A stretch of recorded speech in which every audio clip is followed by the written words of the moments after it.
नमस्कार दोस्तों, स्वागत है आपके अपने YouTube चैनल भक्ति फैक्ट्स में। अगर आपने अभी तक हमारे चैनल को सब्सक्राइब नहीं किया है तो तुरंत सब्सक्राइब कर लीजिए और बेल आइकन को दबा दीजिए ऐतिहासिक तथ्य की जानकारी पहले पाने के लिए।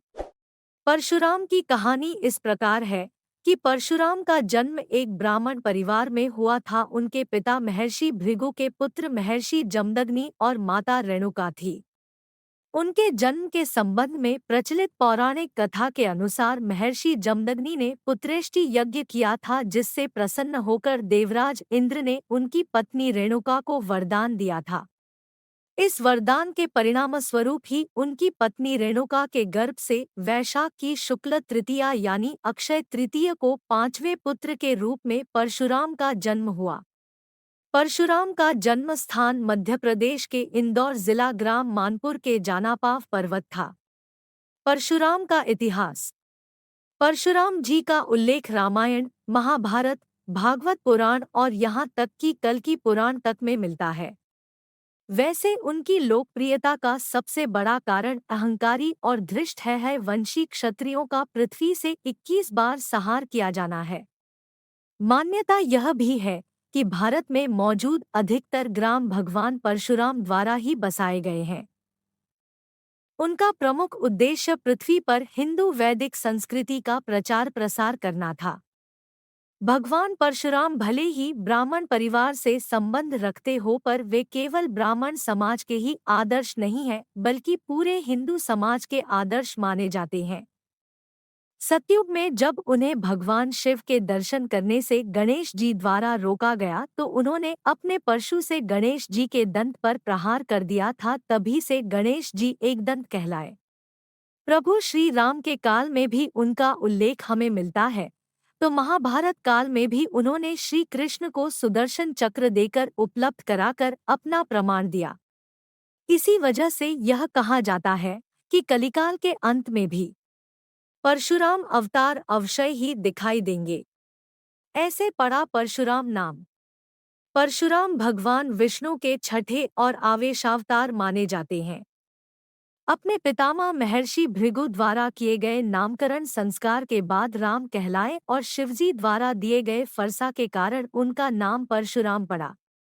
साथ ही बता दें कि वे महर्षि जमदग्नि का पुत्र होने के कारण जामदग्नि भी कहलाए जाते हैं। परशुराम की प्रतिज्ञा। क्यों परशुराम ने क्षत्रियों का 21 बार संहार किया?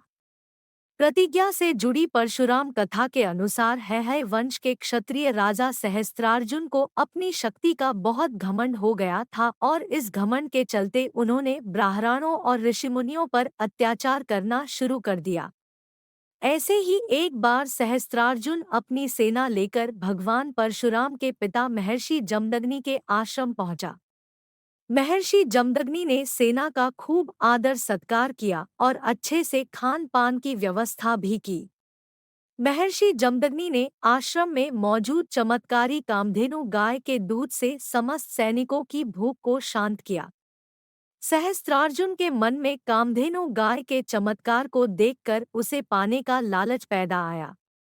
अपने लालच के कारण उसने महर्षि से कामधेनु गाय को बलपूर्वक छीन लिया। जब इस बात की भनक परशुराम को लगी तो उन्होंने क्रोध में आकर सहस्त्रार्जुन का वध कर डाला। फिर यहीं से शुरू परशुराम की प्रतिज्ञा की कहानी आरंभ होती है, जब सहस्त्रार्जुन के पुत्रों ने प्रतिशोध की अग्नि में जलते हुए महर्षि जमदग्नि का वध कर दिया। पिता की हत्या किए जाने के बाद उनकी मां रेणुका भी वियोग में चिता पर सती हो गई।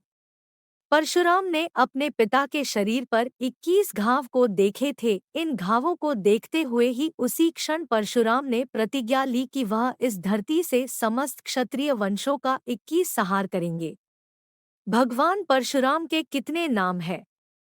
परशुराम जी की कथा में उनके अनेकों नाम हैं, जिनमें से हमने उनके कुल 21 नामों का जिक्र किया है, जो इस प्रकार है: भार्गव, भृगुप्ति, रेणुके, कोकणासुत, जामदग्न्य, राम, परशुधर, खंडपरशु, ऊर्ध्वरेता, मातृकच्छिद, मातृप्राणद, कार्तवीर्यारि, क्षत्रांतक, न्यक्ष, न्यस्तदंड, क्रौचारी, ब्रह्मराशि, स्वामीजंघी, सह्याद्रिवासी, चिरंजीवी आदि।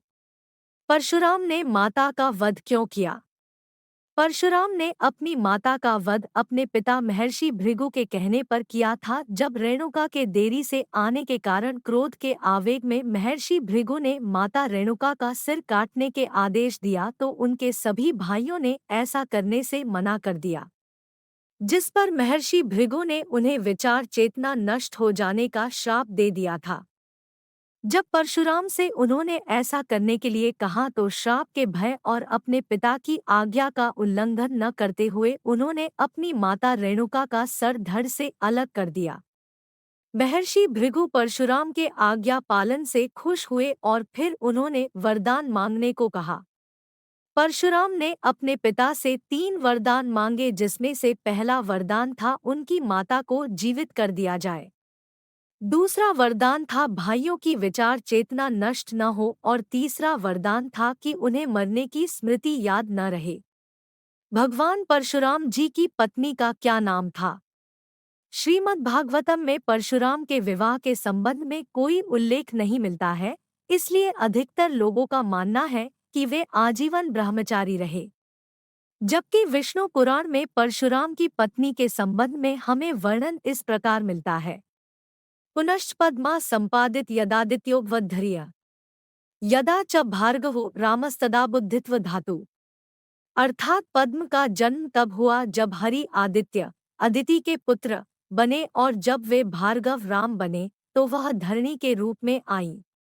पौराणिक परशुराम कथा में वे भगवान विष्णु के अवतार माने जाते हैं, इसलिए उनकी पत्नी माता लक्ष्मी की अवतार धरणी बताई गई है। परशुराम के शिष्य कौन कौन थे? परशुराम के शिष्य भीष्म पितामह, गुरु द्रोणाचार्य और अंगराज कर्ण उनके शिष्य थे, जिन्होंने महाभारत के युद्ध में 17 दिनों तक युद्ध की कमान संभाले रखी थी। परशुराम ने माता का सिर क्यों काटा? परशुराम की कथा के अनुसार उन्होंने अपने पिता महर्षि भृगु की आज्ञा का पालन करते हुए अपनी माता का सिर काटा था। भगवान परशुराम कितने भाई थे? परशुराम महर्षि भृगु और रेणुका के 5वें पुत्र थे। इस प्रकार भगवान परशुराम के 4 भाई थे, रुक्मवान, सुखेन, वसु, विश्वानस। आपको हमारी ये वीडियो कैसी लगी हमें कमेंट सेक्शन में कमेंट करके ज़रूर बताएं।